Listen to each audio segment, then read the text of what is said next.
অবশ্যই সাথে থেকো। আমরা যাচ্ছি দুপুরবেলাতে, এখন 2:30 হয়ে গেছে, তো দেখা যাক।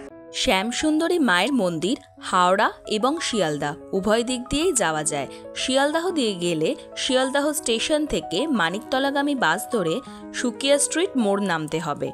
যেহেতু আমরা হাওড়া দিয়ে গিয়েছিলাম, তাই হাওড়া থেকে মানিকতলাগামী বাস ধরে পোস্তা, গণেশ টকি, গিরিশ পার্ক হয়ে বিবেকানন্দ রোডের ঠিক পরের স্টপেজ মানিকতলা চারমাথা মোড়ে নেমেছি।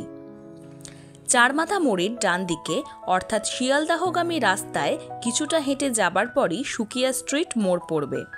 বোঝার সুবিধার্থে Calcutta homeopathic medical college and hospital landmark.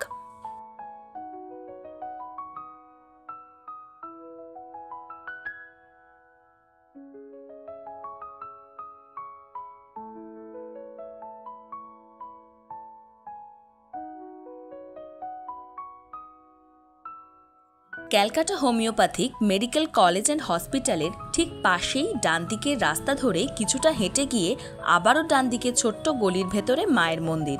রাস্তার দুধারে মায়ের পুজোর যাবতীয় সামগ্রী ও ছবির দোকান চোখে পড়ে। সেখান থেকে পুজোর সামগ্রী নিয়ে প্রবেশ করলাম মন্দিরে। মন্দির সকাল 8টা থেকে বেলা 1টা, বিকাল 4টে থেকে রাত 10টা পর্যন্ত খোলা থাকে। দুবেলা বিনামূল্যে ভোগপ্রসাদ বিতরণ করা হয় ভক্তদের মধ্যে।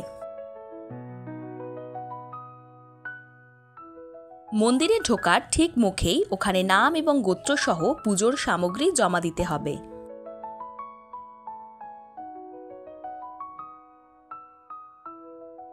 মা এখানে কন্যারূপে পূজিত হয়। আতপ চাল এবং পাকা কলাতেই মা সন্তুষ্ট। যেহেতু মাকে এখানে বালিকারূপে পুজো করা হয়, তাই চকলেট, লজেন্স, ফ্রুটি ইত্যাদিও দেওয়া যেতে পারে। মায়ের মুখেই সর্বদা মধুর হাসি বিরাজমান, যা মুগ্ধ হয়ে দেখা ছাড়া আর কোনো উপায় থাকে না। প্রত্যেক অমাবস্যায় মা শ্যামসুন্দরীর মন্দিরে বিশেষ পুজোর আয়োজন হয়ে থাকে।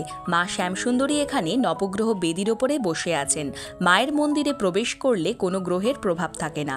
মাকে 28টা শনিবার দর্শন করলে সমস্ত রকমের গ্রহদোষ, যেমন কালসর্পদোষ, মাঙ্গলিক, 7.5 মতন দোষও কেটে যায়। মাকে একবার দর্শন করলে 51 সতীপীঠের ফল প্রাপ্তি হয়। এখানে মা 51 সতীপীঠের মিলিত অবস্থায় আছেন। শ্যামসুন্দরী মায়ের জন্মদিন 1 অক্টোবর, 14ই আশ্বিন, মঙ্গলবার। মায়ের ডান দিকে জগন্নাথ, বলরাম, সুভদ্রা অবস্থান করছেন, আর বাম দিকে রয়েছেন মা সরস্বতী। মায়ের ঘরের পাশেই রয়েছেন বাবা ভোলানাথ। ভোলানাথের চরণে মাথা ঠুকে প্রণাম জানিয়ে মন্দির দর্শন সম্পূর্ণ করলাম।